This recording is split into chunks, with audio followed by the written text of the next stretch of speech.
plus tard, je vais essayer de pas pleurer parce que je suis très émotif. 8 jours plus tard, Polanski m'appelle et il me dit « Tiens, merde, ça c'est ma femme. Pardon. » Paul Bell. Je voulais simplement dans cette blague. Bonjour, je recommence. Bonjour, c'est Catherine. J'aimerais que vous nous retrouviez au passage des artistes avec la passionnée Shazia.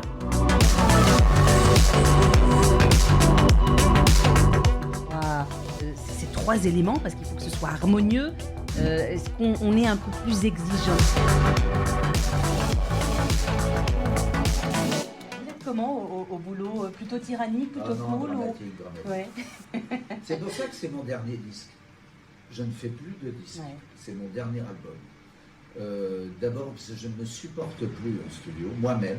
Juste en studio ou dans la vie? Non, dans la vie. D'accord, vous me rassurez. Je l'ai dit, dans la vie, je suis très cool et avec mes musiciens sur scène, ça se passe super bien puisque j'ai les mêmes en studio.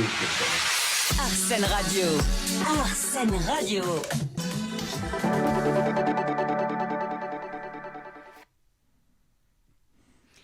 Bonjour à tous et bienvenue au Passage des Artistes. Je vous invite aujourd'hui à arpenter les chemins des arts vivants avec un humoriste au parcours aussi flamboyant que controversé. Il a marqué les années 90 avec son duo comique aux côtés d'Elysée Moon, maître dans l'art de faire rire autant que de se faire bannir. Il a su imposer un style où l'humour noir flirte avec l'irrévérence. En solo, ses spectacles, souvent aussi drôles que dérangeants, ont su séduire un public fidèle tout en alimentant des polémiques médiatiques et juridiques. Alors, que reste-t-il de Pierre Desproges, de Coluche, de Thierry Le Luron? Qu'aurait-il pensé de notre époque? Et oui, à cette époque, le rire de tout était une façon de désamorcer les tabous, d'encourager le débat. Le rire de tout était notre façon de vivre ensemble. Que reste-t-il de cette époque? Quelle possibilité s'offre à l'humour, à l'humoriste également, qui doit composer avec les sensibilités culturelles, religieuses, ethniques, raciales également? L'humour doit-il s'adapter à l'orientation politique, l'orientation sexuelle, l'identité de genre, à la situation d'handicap? Finalement, l'humour a-t-il encore sa place aujourd'hui? Arriverons-nous un jour à rire de tout sans blesser personne? Nous allons tenter de répondre à ces questions avec mon invité et puis chacun de juger si la détonation fait hurler de rire ou grincer des yeux, des dents.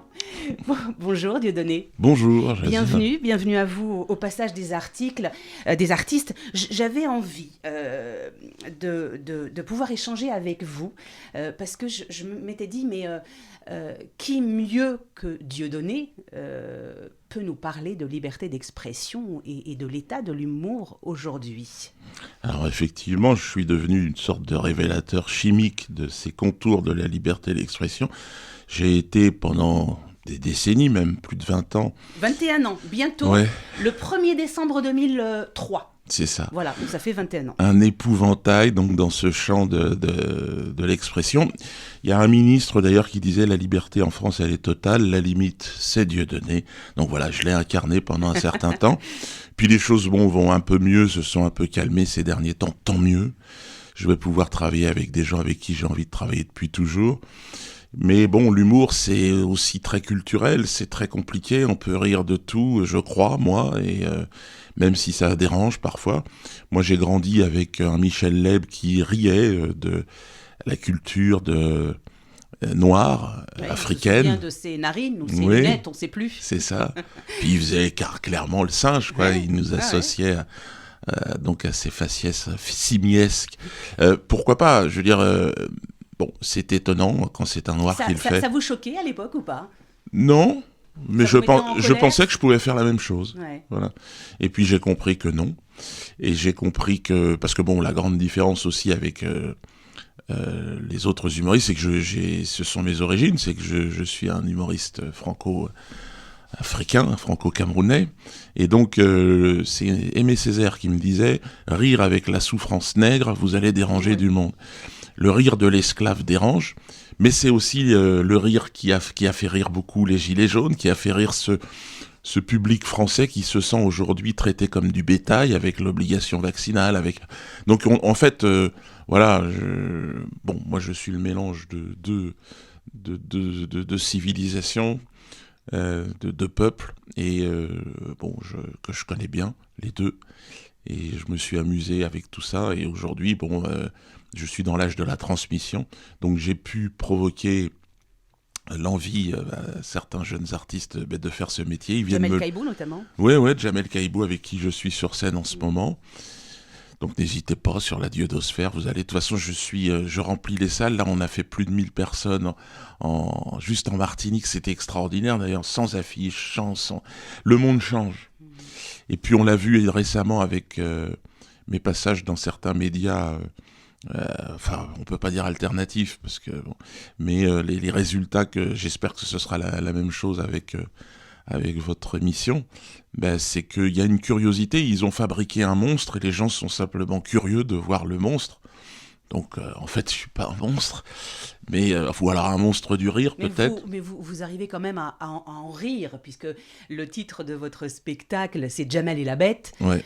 Donc, vous avez encore un peu d'autodérision et vous vous moquez également de vous. Oui, j'ai commencé par rire de moi, parce que avant de rire des autres, c'est ça. Il faut réussir à rire Bien de sûr. soi. Et la plupart des humoristes qui durent, c'est des gens qui ont un sens de l'autodérision qui est assez développé. J'ai failli faire un spectacle avec Jean-Marie Bigard. J'ai vu son intervention tout à l'heure. Effectivement, au passage des artistes il y a quelques temps.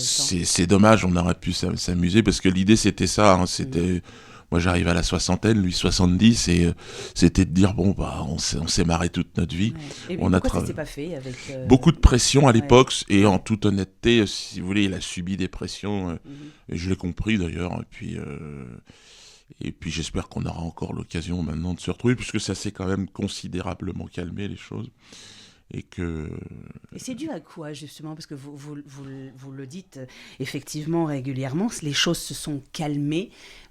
Finalement, est-ce que ce sont les mentalités aujourd'hui qui ont changé? Est-ce que c'est vous, parce que vous avez à un moment donné fait votre mea culpa, on va dire, vous avez demandé pardon à tous ceux que vous avez pu blesser.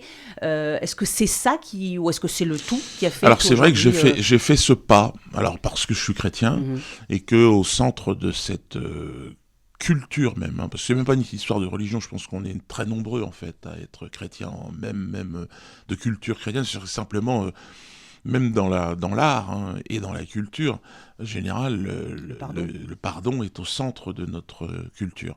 Et donc j'ai voulu aller dans cette direction, et donc ça m'a vraiment libéré, moi. C'est-à-dire que je ne suis plus en opposition ou confronté à qui que ce soit. Avec l'âge, j'imagine que voilà. Depuis quelques années, vous avez aussi subi certaines choses. Je suis un modèle, encore une fois. Vous avez quand même été aussi provocateur, Dieudonné. C'était mon métier aussi.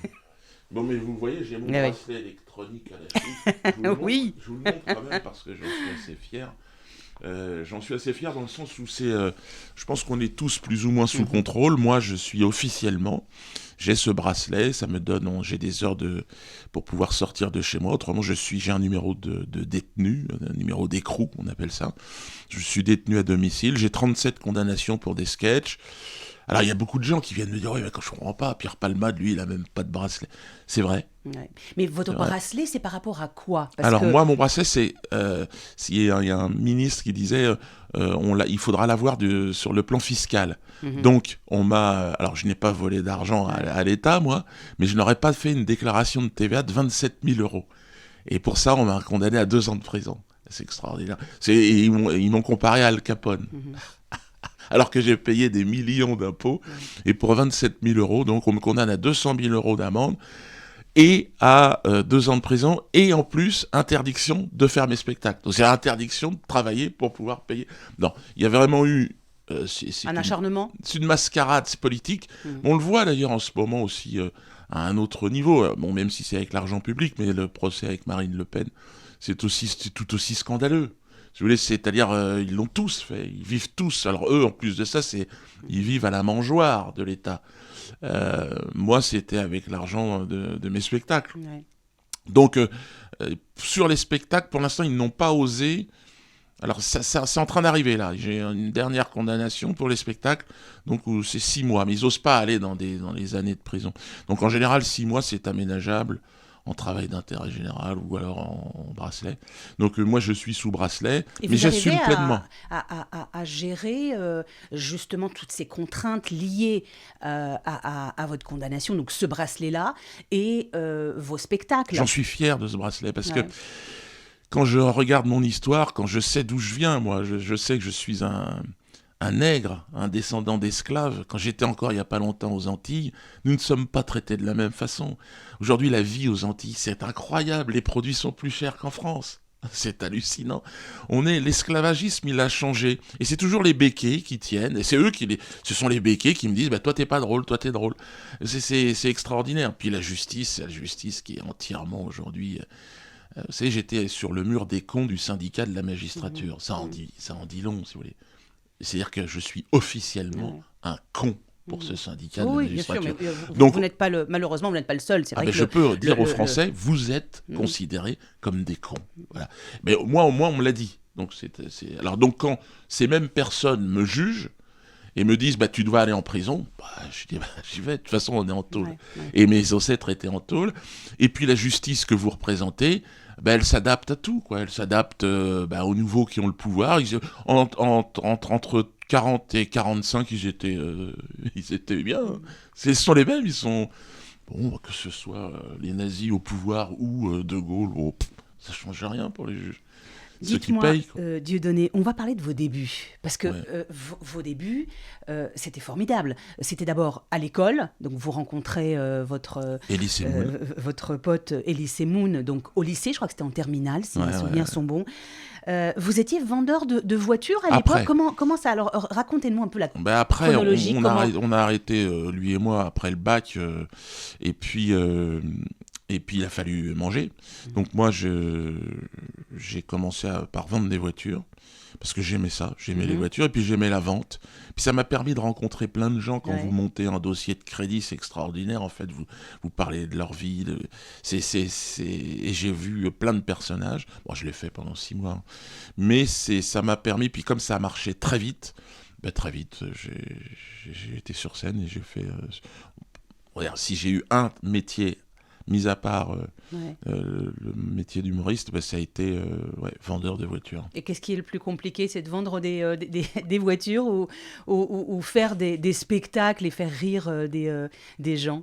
Allez, avec du recul aujourd'hui, qu'est-ce qui a été le plus compliqué pour vous?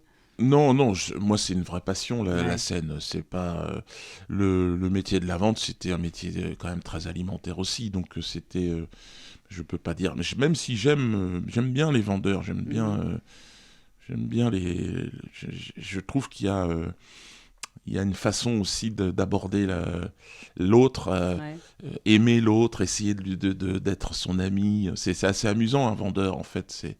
C'est un peu être comédien, j'ai envie de vous dire. D'abord, il faut aimer les gens, c'est un métier de contact. Ouais, également. c'est ça. Et puis, c'est un métier dur. Oui, et puis, un c'est métier dur. où on est aussi intermédiaire. On bosse pour des gens qui voilà, on a une petite marge sur ce qu'on fait, mais enfin bon, c'est ridicule, quoi. Donc, j'aime bien. Même s'il y en a qui sont odieux et mais c'est un métier où ils s'amusent bien quand même. Les gens rigolent pas mal dans ce métier-là. Dieudonné, on parle de votre film sur l'esclavagisme. Ouais. Est-ce que tout a commencé à ce moment-là?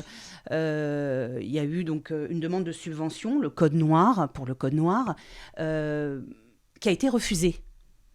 Alors c'est même pas une demande de subvention, c'était pour pouvoir avoir l'aide à l'écriture, c'était juste pour rentrer dans le circuit, j'en avais pas besoin de leur argent. Ouais.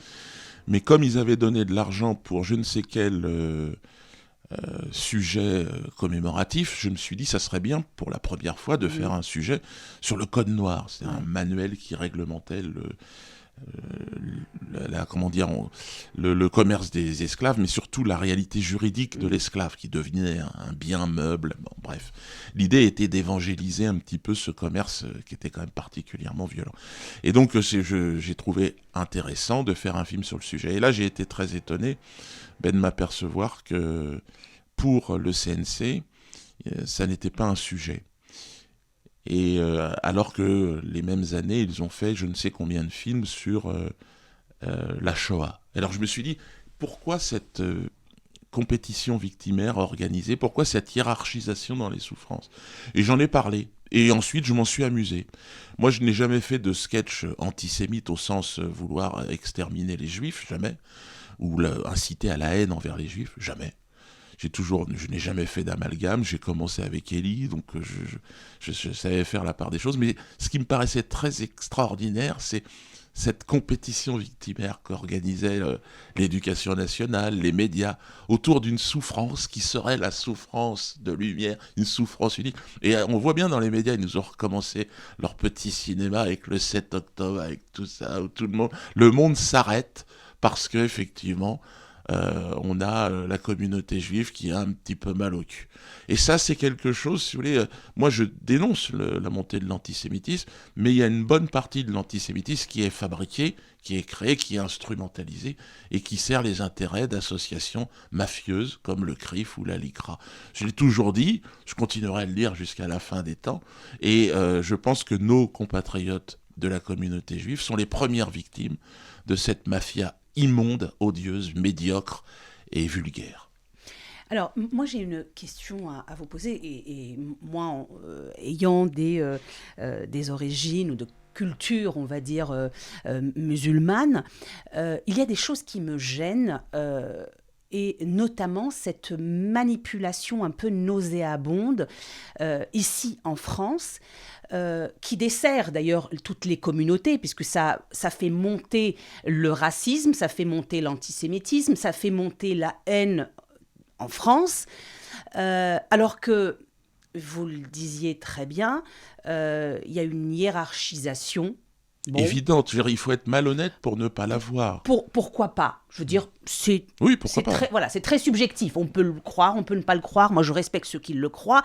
Mais moi, ce qui me gêne, ce n'est pas la hiérarchisation. Moi, ce qui me gêne, c'est de pouvoir utiliser des sujets, parce qu'on sait que ça intéresse, et de les monter en sauce, alors que nous avons d'autres génocides qui n'ont pas alimenté tout cela. Par exemple, on a le Rwanda, on a l'Arabie Saoudite qui massacre des enfants et des femmes, enfin des populations au Yémen.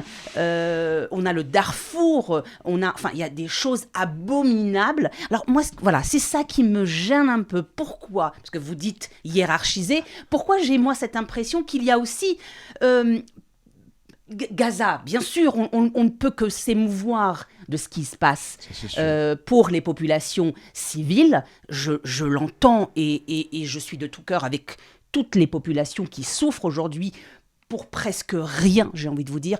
On va pas changer les choses aujourd'hui. Ce sont des conflits qui durent depuis tellement longtemps, auxquels personne n'a trouvé de solution d'ailleurs. Mais aujourd'hui, nous avons des conflits qui intéressent plus que d'autres. Voilà. Et c'est ça que je veux savoir. Aujourd'hui, par exemple, il y a des milliards de musulmans qui continuent à aller en Arabie Saoudite.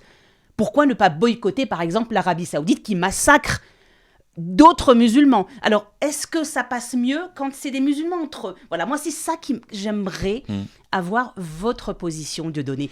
Alors moi, je suis chrétien.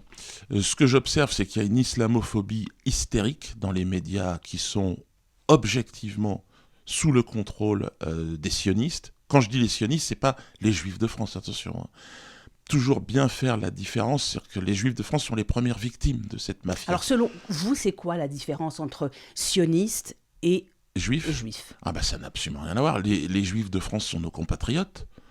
C'est Elie, c'est les gens avec qui j'ai travaillé. Enfin, ils n'ont rien à voir avec les sionistes. Et d'ailleurs, en Israël, il y a des gens qui sont israéliens, mais qui ne sont pas sionistes dans l'esprit. Ce sont des gens qui ont envie de vivre en paix. Et en ce moment, ils sont en train de se mobiliser et de résister. Je ne sais pas si, encore une fois, je veux dire, chacun a son histoire, mais il y a la guerre.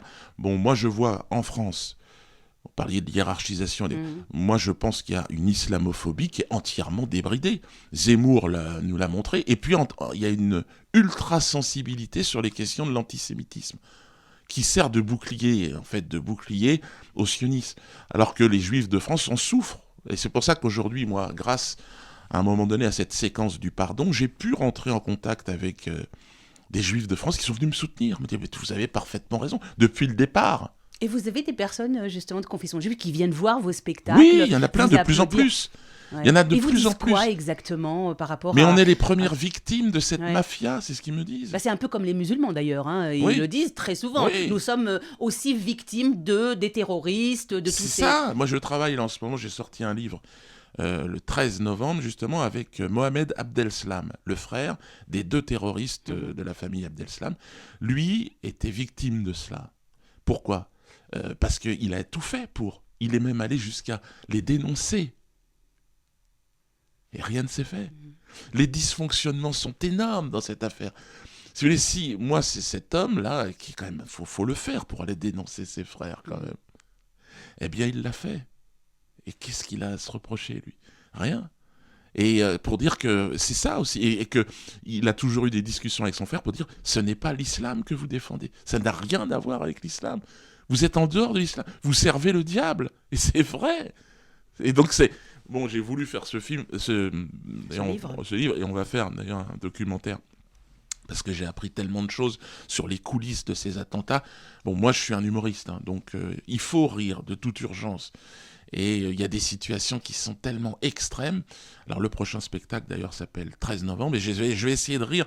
Alors, pas de la souffrance des victimes, non. D'ailleurs, ce qui est extraordinaire et magnifique, c'est qu'il y a une personne qui a perdu son frère ou sa sœur, je ne sais plus, qui est venu, qui nous a remerciés pour ce livre.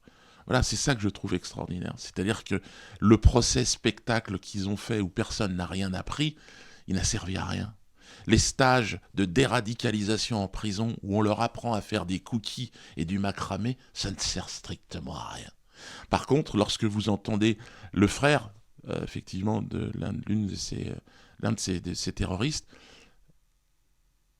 qui vous dit... ils ont détruit des gens, et ce qu'ils ont fait est irréparable et insupportable, mais ils ont détruit leur famille aussi. Bien sûr. Et là, ils expliquent. Et là, c'est intéressant, parce qu'au moment où vous avez des images bouleversantes, renversantes sur ce qui se passe à Gaza, j'imagine avoir, je sais pas, 15, 16, 17, entre 15 et 25 ans, être dans des quartiers difficiles, ne pas avoir vraiment d'avenir et tout ça, et voir, en toute objectivité, des choses atroces, des enfants éclatés, à un moment donné, ça peut motiver des gens. Ça peut. Et donc, il faut qu'il y ait des initiatives comme celle de Mohamed Abdeslam pour dire à ces gens, canalise cette colère légitime que tu ressens. Parce que c'est insupportable. Canalise parce que tu vas détruire ta famille si tu vas dans le mauvais sens. Et je trouve que c'est bien. On va parler humour, parce que c'était le but de notre rencontre. Et liberté d'expression, ça va de soi. Alors aujourd'hui, nous avons beaucoup de choses qui ont changé, notamment les mentalités. On a les féministes, on a les religieux, les extrémistes, on a, disons, des mouvances assez sectaires qui, lorsque l'humoriste veut rire d'un sujet, il faut qu'il réfléchisse avant. Alors, comment est-ce qu'on gère l'humour aujourd'hui ? Par exemple, des proches. Des proches ne pourraient jamais se passer aujourd'hui.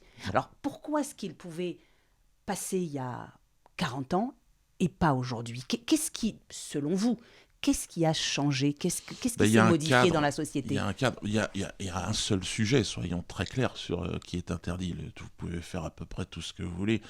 Il y a le sujet de tout ce qui touche à Israël. Bon, ça c'est interdit. Il commence à y avoir une propagande LGBTQ+, aussi intouchable, c'est-à-dire et sur l'homophobie aussi. Voilà, c'est les sujets, ce sont les 3 sujets, si vous voulez, qui restent quand même extrêmement délicats. Mais vous pouvez faire des sketchs sur les musulmans, il n'y a pas de souci. Les musulmans, sur les noirs. Dieudonné, je ne peux pas vous laisser dire ça, puisque il y a quand même Charlie Hebdo qui s'est fait dégommer parce qu'il s'est moqué de la religion. Enfin, aujourd'hui, on peut avoir des... Ah, il ne s'est pas fait dégommer juridiquement. Oui. Il s'est fait dégommer par des tarés. Voilà. Donc on peut quand même mourir si on fait une blague sur les musulmans. On peut mourir. On peut se faire tuer. C'est une réalité. On ne peut pas le nier. Bien sûr. Moi, je serais humoriste. Honnêtement, je me risquerais plus vers un sujet... Sur Israël ? Sur Israël, peut-être, sur les homos, Noirs, sur les homos. sur les homos. Ah, les Noirs, vous mais pouvez y un aller. peu- Les Noirs, c'est open bar, c'est gratuit. mais un peu moins sur les... Ne serait-ce Oh que... non, je vous assure, dans le spectacle, par exemple, je fais un terroriste belge de Molenbeek et qui va se faire sauter parce qu'il n'a pas peur de mourir. Et donc sur scène, il va déclencher sa sauture.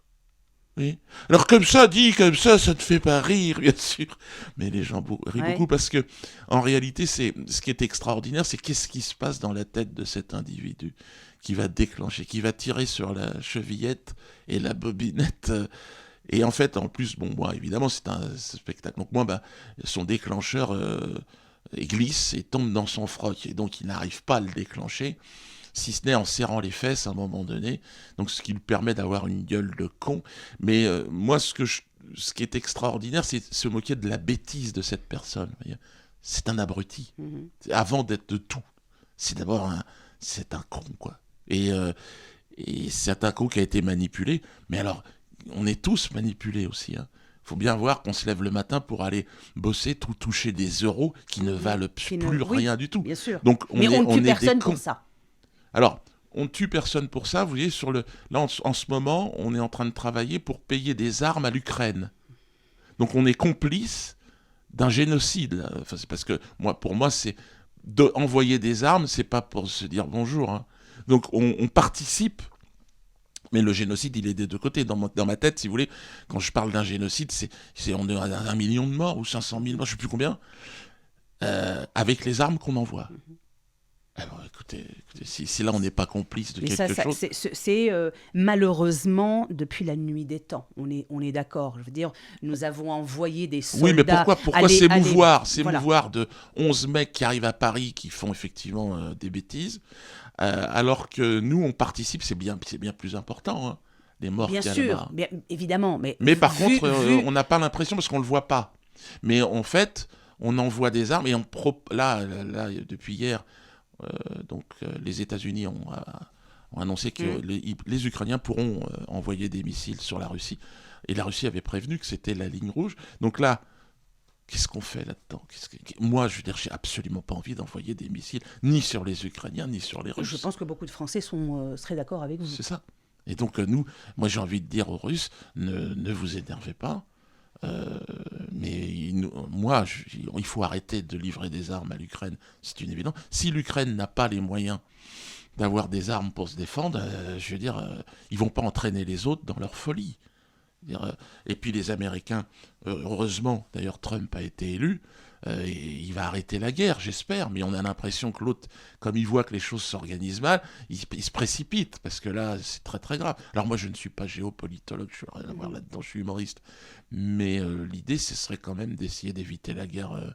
Et là, j'ai l'impression qu'il jette de l'huile sur le feu dans tous les sens, et que... Trump certainement va éviter ça, j'espère en tout cas. Et vous êtes optimiste ou pessimiste par rapport à la situation, justement, qui peut-être peut s'aggraver ? Moi, si on est sur le Titanic, je me souviens, dans ce film, d'ailleurs, on voit des musiciens qui jouent jusqu'à la fin. Bon, moi, je suis humoriste, je me reconnais bien là-dedans, donc je serai un petit peu avec eux. Bon, il y aura une partie musicale, une partie... Donc moi, je vais essayer de rester sur scène, quoi, jusqu'au bout. Mais en toute objectivité, on est très très mal barré, parce que l'intérêt du système, c'est la guerre, on le sent bien. Donc, et notre intérêt à nous, c'est de survivre, mais... À quel prix ? Ouais. Dieudonné, dites-moi, alors on va parler de Jamel et la Bête. Donc, j'imagine que Jamel, donc c'est Jamel Kaïbou, la Bête c'est vous. Ouais. De quoi il s'agit ? Alors c'est extraordinaire. Pour moi, c'est un spectacle que j'ai toujours rêvé de faire, c'est que Jamel me permet d'être face à des personnages qui n'osaient pas me parler pendant un certain temps. Alors, je les rencontre tous, Bigard, on en parlait, Semoun, Sarkozy, Macron. Je discute avec eux grâce à Jamel, qui est par génération, il y a un imitateur, et bon, là, c'est lui pour moi, c'est le meilleur imitateur que nous ayons aujourd'hui. Puis il a un parcours incroyable. Je joue avec un ancien flic quand même. Il a été flic pendant 5 ans. Militaire également, je crois. Flic et militaire. Ouais. C'est un mec qui a servi la France. C'est pour ça que c'est extraordinaire. C'est extraordinaire. Et il est musulman. Et c'est formidable parce que quand vous entendez parler un Zemmour sur l'islam et tout, mais qu'est-ce que t'as fait toi pour la France? T'as bouillé, t'es été en première ligne. Ben, moi, je travaille avec un mec qui a été en première ligne et qui, que ce soit sur les fronts de l'armée française en Afrique, que ce soit dans les rues de Rouen, pour lutter contre la délinquance et l'insécurité, ben, il était en première ligne. Et je me retrouve avec lui à faire marrer les gens. Et c'est formidable. Il y a beaucoup de flics qui le suivent, qui viennent nous voir, qui sont fiers parce que le flic, il est triste en ce moment. Le flic, il est en première ligne, il est instrumentalisé par des discours de haine, systématiquement. Alors que lui, il a une famille, il a envie de vivre en paix, quoi. Et alors, il est là, et bien souvent, et c'est vraiment... On se sert du flic comme d'un chien de garde, quoi. Et il y en a plein qui supportent pas cette... Donc c'est formidable. Et donc voilà, le spectacle en lui-même, bon, il y a des scènes incroyables où il y a Macron qui parle à un président africain. Macron essaye de lui vendre la Gay Pride et puis la propagande LGBT, mais vous savez qu'en Afrique c'est assez comique parce que c'est bien reçu. Donc j'ai mon président qui, non, fous-moi le camp, mouf, tire-toi. Je ne veux pas entendre parler de ces affaires-là. C'est dans toute l'Afrique, ce sentiment-là. Donc, chacun sa culture, chacun, à un moment donné, doit pouvoir vivre en harmonie avec sa morale. Avec son temps. Voilà. Alors que Macron adore ça, on l'a vu avec la cérémonie d'ouverture des Jeux Olympiques. S'il aime ce genre de dégueulasserie, mais il faut qu'ils comprennent que pour certains, ça peut être vu comme de la dégueulasserie. Bon, il y a beaucoup de gens qui n'ont pas aimé cette cérémonie d'ouverture. Bien sûr. Aux États-Unis notamment. Tout en incitant absolument pas en la haine envers les homosexuels. Et tout ça. Moi, j'étais le premier à soutenir la culture homosexuelle avant qu'ils prennent le pouvoir. C'est vrai qu'ils avaient des artistes extraordinaires, que ce soit dans la culture, mais partout, dans l'art. Et puis dès que le lobby a eu le pouvoir, oui, après, c'est vrai que lorsque ça devient immonde. Lorsque ça devient, en fait, lorsqu'une cause devient une doctrine, c'est comme le féminisme. Voilà, j'ai envie de vous dire. Et puis, c'est exactement comme le féminisme. Et je dirais que les premières victimes, comme d'habitude, c'est les vraies causes. Non, mais c'est les homosexuels du quotidien qui, eux, n'ont rien à voir avec cette mafia. Et cette mafia, elle est puissante, puisque là, elle est carrément à l'Élysée, puisqu'on a même le Premier ministre de l'époque, Attal, qui nous avait expliqué à l'Assemblée nationale qu'il était homosexuel et que ça prouvait que la France était un pays qui avait... C'est extraordinaire. Je trouve que c'est... Moi, j'ai envie d'aller à l'Assemblée, je me fous des canettes dans mon cul, ça prouve que la France, si tu veux, c'est un beau pays. Toi. Mais de quoi tu parles? De quoi? Mais ils sont en train d'apprendre à nos enfants, il y a des drag queens dans les écoles, mais de qu'est-ce que c'est que cette histoire? Ah, peut-être que j'ai 60 piges, moi, peut-être que je suis un vieux con, mais j'arrive plus à suivre, en fait. C'est surtout qu'en fait, je resterai toujours dans l'opposition, je crois. J'aurais été à leur côté quand on tapait sur les PD, j'aurais été à leur côté, mais maintenant qu'ils sont à l'Assemblée, qu'ils parlent et qu'ils essayent de expliquer à nos gosses, non, allez vous faire enculer, c'est un petit peu si tu veux ce que tu as envie de leur dire. Et d'ailleurs, je pense qu'ils disent oui, tout à fait, avec plaisir. Vous restez encore dans l'humour de donner, c'est bien. Ouais. Alors, on peut vous voir où? Puisque moi, je me posais la question, je regardais un peu votre site avant la préparation de l'interview, et on va où pour voir Dieudonné si Il faut aller sur Internet, il faut aller sur la Dieudosphère, sur Dieudocube. Et puis là, on vous indique, tout est indiqué. Il y a, comme le bouquin, par exemple, aussi, avec Mohamed Abdeslam, il sera disponible aussi sur ces espaces-là, sur Amazon aussi. Bon, il y a quelques portes qui se réouvrent à droite à gauche, donc on risque de me revoir dans des salles dans peu de temps. Là, ce sont plutôt dans des salles, si vous voulez, mais polyvalentes, comme on retrouve, quoi. Le système, du monde du spectacle a tout fait pour essayer de m'interdire, mais bon, je veux dire, je suis encore là, je suis devant vous, et puis surtout j'ai un public qui est de plus en plus important, et malgré le fait de n'être dans aucun média, pas d'affichage, pas dans les billetteries habituelles, nulle part, je suis certainement un de ceux qui remplissent le plus les salles, ce qui est plutôt marrant, ce qui prouve bien que les gens... Il y a le journal Le Parisien d'ailleurs qui est en train de s'effondrer, qui a pourtant 13 millions d'euros de subventions par an avec ce qu'on paye, hein. Et simplement les gens ne s'intéressent plus à ça, ne veulent plus voir ce genre de choses. Et ce qui est vrai pour ce genre de médias est vrai pour ce genre d'artistes. C'est-à-dire les artistes d'État n'intéressent plus personne.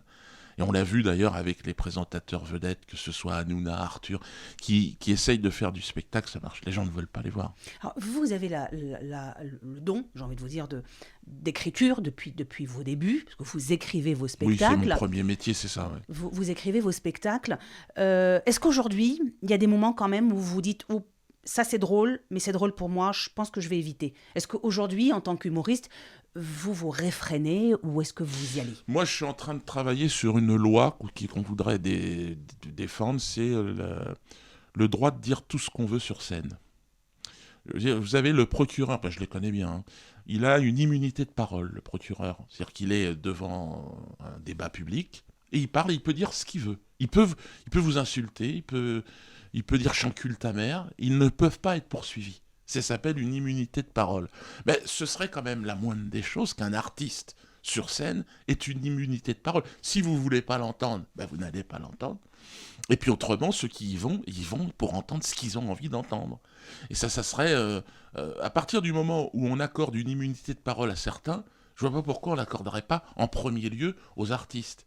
Et c'est un peu comme la liberté d'expression. C'est-à-dire qu'on ne peut pas la tolérer pour certains parce qu'on est d'accord avec eux, et dire non, lui, il n'a pas le droit à la parole parce que je ne suis pas d'accord avec lui. C'est un peu ça. Oui, c'est un peu ça. Alors, normalement, ça devrait être pour tout le monde, mais bon, moi, je dirais qu'au moins pour les artistes qui portent, on va dire, la parole, certains sujets. L'humoriste, notamment, c'est le bouffon du roi. Et même à l'époque de la monarchie, il avait le droit de dire ce qu'il voulait. Bon, il y avait quelques rois qui étaient plus susceptibles et qui coupaient la tête à celui qui avait dérapé. Mais aujourd'hui... vous êtes condamné. Et l'idée, en plus, à cause des associations de la mafia, l'ICRA et puis le CRIF, ils veulent maintenant emprisonner, ils veulent que ça fasse... Non plus, c'est plus le droit de la presse, mais le droit pénal. C'est-à-dire que si... et vous avez compris, évidemment, que ça ne touche pas... ça touche un seul sujet. Et donc, si vous faites une blague sur Netanyahou, il y en a un qui a fait ça, disant que c'est un nazi sans prépuce. Alors, cet homme... je ne le connais pas, mais il a été renvoyé visiblement, je ne sais plus comment il s'appelle, je ne sais pas s'il est humoriste, en tout cas il est sur le service public. Sur France Inter. Sur France Inter, voilà. Et voilà, c'est-à-dire que voilà, il s'en est aperçu. Il y en a une qui a fait, qui est une vraie humoriste, elle, par contre, contrairement à l'autre, qui est Blanche Gardin, qui a fait un très bon sketch, et qui se voit aujourd'hui un peu ostracisé. J'ai même vu mon ami Elie Semoun lui rentrer dans la gueule en disant qu'il n'était pas content, parce qu'elle a fait une blague après le 7 octobre sur Israël, sur « je suis antisémite », je découvre que je suis antisémite. Et c'est vrai que ce sketch est très très drôle. Par contre, bon, alors si elle a besoin de savoir comment survivre après un sketch pareil, qu'elle n'hésite pas à venir me voir. Un appel à Blanche Gardin.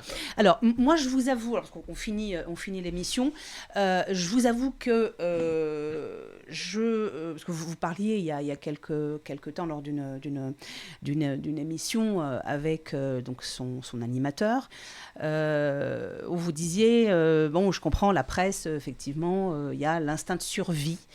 Et je ne vous en veux pas. Alors, moi, il se trouve que je défends toutes les libertés d'expression. Je vous avoue, je ne suis pas d'accord avec tout ce que vous dites, mais je veux défendre le droit que vous puissiez venir vous exprimer. Voilà. Et je pense que les choses pourront changer à partir du moment où nous allons pouvoir comprendre. Alors, on peut le tolérer ou pas, je n'aime pas ce mot, mais on peut comprendre que nous n'ayons pas les mêmes opinions, mais on a le droit de pouvoir les exprimer. Et ça, c'est très important, d'autant plus que dans l'humour, nous avons tellement régressé. J'avais envie de regarder à nouveau le sketch des Proges sur les Juifs. On m'a dit qu'il y avait des Juifs dans la salle. Voilà. Et j'étais ahurie. Il y avait de l'autodérision, il y avait de la moquerie, bien évidemment. Alors bon, il pousse un peu le bouchon, mais ça aurait été pour les musulmans, j'aurais ri de la même façon. Et c'est cela que je défends aujourd'hui, parce qu'on s'est beaucoup offusqué du fait que je vous invite. Donc je voulais également remettre les pendules à l'heure. Mais c'est normal. Vous avez dit une phrase, mais ce que j'entends souvent, c'est je ne suis pas d'accord avec tout ce que vous dites, ce qui est tout à fait normal. Et moi, j'ai une question à vous poser. Est-ce que vous invitez des gens avec qui vous êtes d'accord sur tout ? Ah bah c'est pas le but. Non, mais est-ce que c'est Je arrivé ? sais pas. Non, puisque on peut par exemple, j'ai invité Bigard. Bon, Bigard parfois, il est un peu salace. Bon, j'ai gentiment, voilà, ça s'est fait très bien. Mais vous voyez, moi, on est obligé de préciser. Bon, je ne suis pas d'accord avec tout ce que vous dites. Parce qu'il y a une telle polémique autour de moi. C'est pas alors la polémique. Alors qu'en réalité, vous n'êtes d'accord surtout avec personne. Parce que, bien sûr. Voilà, mais moi, on est obligé de le préciser. Mais disons que je le fais parce que nous avons abordé certains sujets. Oui. Je n'ai rien à perdre. Je veux dire, moi, j'ai pas de sponsor, j'ai rien, donc j'ai même pas besoin de me justifier auprès de personne. Je dis simplement que j'ai reçu tellement de messages de mécontentement parce que je vous invitais, donc je cautionnais. Non, j'ai le droit de vous inviter et de ne pas cautionner, comme parfois les blagues de Dieudonné qui sont un peu limites. Je cautionne pas forcément. Parfois c'est un peu gratuit. Bon, mais il est drôle pour son public et il a le droit de venir s'exprimer. C'est aussi simple que ça. Et encore une fois, on n'est pas drôle pour tout le monde. Tout à fait. Et il y a des blagues qui passent mal.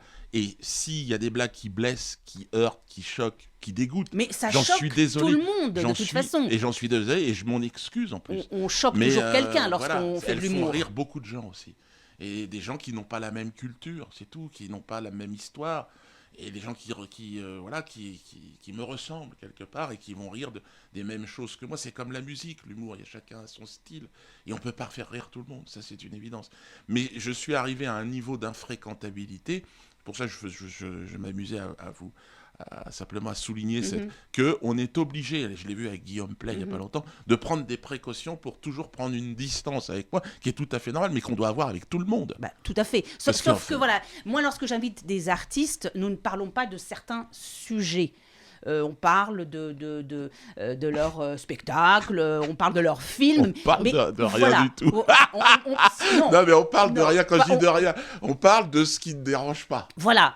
Avec vous le savez, vous en jouez quand même un peu. Voilà. Donc non, mais moi, je mets le doigt. Moi, je connais. Donc, je mets le doigt sur là où la liberté d'expression n'existe pas. Il n'y en a pas. Mais encore une fois, par contre, pour rassurer les gens qui vous regardent et qui auraient pu vous faire des critiques, je pense que c'est... évidemment, je tiens à préciser que je ne suis pas antisémite, je ne suis pas homophobe, que je ne suis pas anti-trans, que je suis pas... je m'amuse, c'est tout. Je rigole avec les interdits. Et il faut se battre contre l'antisémitisme, bien évidemment. Mais c'est quoi aujourd'hui dans la société ? Être juif en France, est-ce que c'est vraiment difficile ? Bah, si on tombe sur un con, un peu comme le reste, mais c'est plus dur. C'est plus dur que d'être arabe noir ou même un blanc de souche qui souffre du racisme anti-blanc. Ça existe. Mais nous sommes. Mais le juif, j'ai l'impression qu'il y a une sorte de paranoïa, si vous voulez, qui fait que dès qu'il y en a un qui a un peu mal au cul, tout le monde putain, c'est le retour aux années 40. Disons que les cons ne facilitent pas non plus le dialogue. C'est ça le problème. Le problème, c'est qu'aujourd'hui, on a aussi une minorité qui veut faire sa loi. Alors sur Internet, sur les réseaux, ça vous pouvez pas le nier. Je veux dire, quelle minorité demain, il y a des gens aujourd'hui qui sont dans une haine immense. Envers qui ? Envers les gens qui sont différents. C'est-à-dire, quand on est contre l'homosexualité, on a des gens qui se font tabasser. Si on est contre l'islam, on a peut-être des gens qui peuvent se faire tabasser. C'est-à-dire qu'il y a toujours aujourd'hui, et ce sont des choses qui n'existaient pas il y a 40 ans, les gens vivaient ensemble sans aucun problème. Et c'est vrai qu'aujourd'hui, on a quand même, et depuis l'évolution d'Internet, il y a une espèce de désinhibition. C'est-à-dire qu'aujourd'hui, on peut se permettre de lyncher un prof, d'insulter ou d'aller condamner quelqu'un à mort. Regardez par exemple Samuel Paty, il y a eu quelque chose non, mais bien sûr. Voilà, c'est-à-dire qu'on peut quand Samuel même... Paty, lui ont coupé la tête. Alors, évidemment, c'est absolument ignoble. Voilà, c'est-à-dire que ça peut ignoble, démarrer de rien. Ouais. C'est une histoire qui a démarré sur Internet. Ouais, c'est tombé dans l'oreille d'un fou qui est passé à l'acte. Donc c'est vrai qu'aujourd'hui, disons que l'humour, les positions, on essaye de faire attention parce qu'on a des fous derrière. Et c'est ça qui devient très compliqué. Oui, mais enfin, les fous, ils sont à Matignon aussi. Hein. Ils sont partout, mais bien sûr qu'ils sont partout. Là, les fous qui envoient des armes en Ukraine, les fous qui ont été tués Kadhafi, et maintenant on se plaint de l'immigration, on se plaint de Boko Haram. Je veux dire, les fous meurtriers, ils sont au pouvoir. Hein. Bien sûr, mais ils sont partout. Donc, qu'on s'arrête sur celui qui a décapité, bien sûr, c'est ignoble, c'est incommensurable en termes d'émotion. Qui aurait pensé qu'il y a 40 ans, on pouvait décapiter un prof au nom d'une religion qui prône la paix. Alors moi, je suis chrétien, encore une fois. Mais bon, je veux dire, combien de guerres ont été faites avec une croix devant quand Qu'est-ce que vous voulez que je vous dise ? Moi, je suis humoriste et j'essaye de faire mon travail. Mais c'est vrai que la nature humaine, c'est une vraie question. Est-ce que finalement, dans le règne animal, chez les mammifères, est-ce qu'on n'est pas une erreur ? Peut-être. Dites-moi, parce qu'on là vraiment, il va falloir qu'on termine notre émission. J'ai une toute dernière question pour vous, Dieudonné. Parce que j'ai déjà assisté il y a très longtemps à un de vos spectacles que j'ai adoré, parce que vous vous moquez de tout, d'absolument tout. À l'époque, c'était encore les débuts de cette polémique et j'étais curieuse de venir voir. Donc, je suis venue vous voir il y a une quinzaine d'années.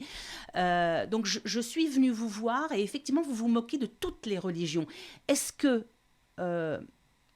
vous avez eu, à un moment donné, des menaces, justement, de musulmans, par exemple, qui trouvaient que vous... J'ai une lettre une fois, mais c'est rare. C'est assez rare. Les plus on va dire, virulents, ça reste quand même les Israéliens. Ouais, et puis un petit peu, maintenant, les mouvements LGBT, il y a un peu de... Ils commencent à prendre les mêmes réflexes, à crier à l'homophobie, alors qu'il n'y a pas d'homophobie. Enfin, il y en a, ça existe. Ça, par contre, c'est vrai qu'il y a aussi... Mais vous voyez, une personne qui se ferait tabasser parce qu'homosexuel dans la rue... Il y en a, malheureusement. Oui, mais je serais à côté de lui. Ça, j'en suis certain. Ça, j'en doute pas. Enfin, Mais je sais que j'irais spontanément le défendre. Lorsqu'on est un être humain normalement constitué, on ne peut pas laisser... Par contre, s'il veut aller dans l'école de mes enfants pour expliquer comment mâcher du chewing-gum avec l'anus, comme j'ai vu 2-3... Là, je dis, non, écoute... Là, il y a des limites, je vous avoue. Je ne suis pas sûre que les parents d'élèves soient également d'accord avec ce genre de choses. Ou alors, il faut être vraiment taré. Non, mais ça peut être vu, ça peut être comique comme nous transrit. Mais non, c'est trop. Pas les gosses.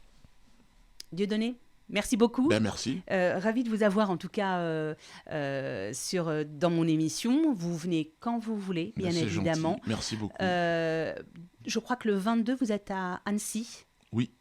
22 à Annecy, ensuite on est à Marseille et Nice. Bah, c'est bientôt, hein, c'est cette semaine-là. Ah bah oui, c'est là.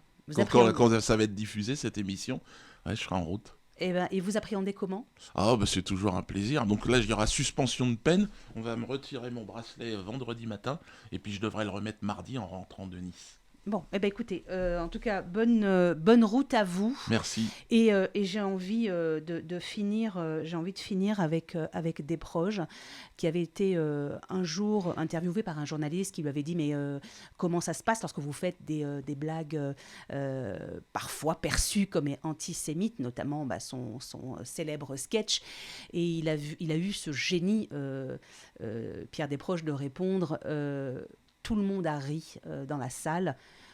Et ceux qui se sont énervés, ce sont les antisémites. Voilà, donc je voulais terminer avec tout cela. Je pense que pour vivre ensemble, il va falloir qu'on apprenne à rire ensemble et puis donner la parole à tout le monde, sans exception. Lorsqu'on aime la liberté, on l'aime pour tout le monde. À bientôt. À bientôt.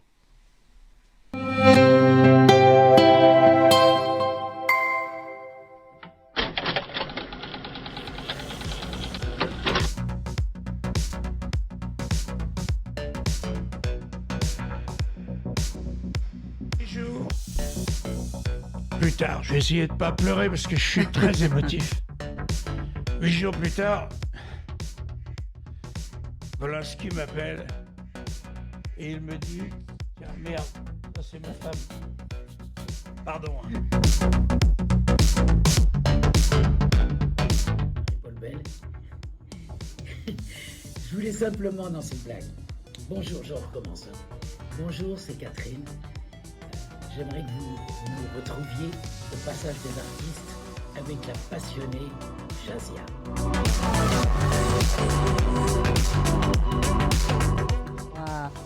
Ces trois éléments, parce qu'il faut que ce soit harmonieux, est-ce qu'on est un peu plus exigeant?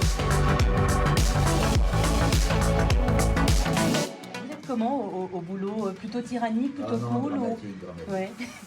C'est pour ça que c'est mon dernier disque. Je ne fais plus de disques. Ouais. C'est mon dernier album. D'abord parce que je ne me supporte plus en studio, moi-même. Juste en studio ou Non, dans la vie? Non, dans la vie. D'accord, vous me rassurez. Je l'ai dit, non, dans la vie, je suis très cool et avec mes Ouais. musiciens sur scène, ça se passe super bien puisque j'ai les mêmes en studio.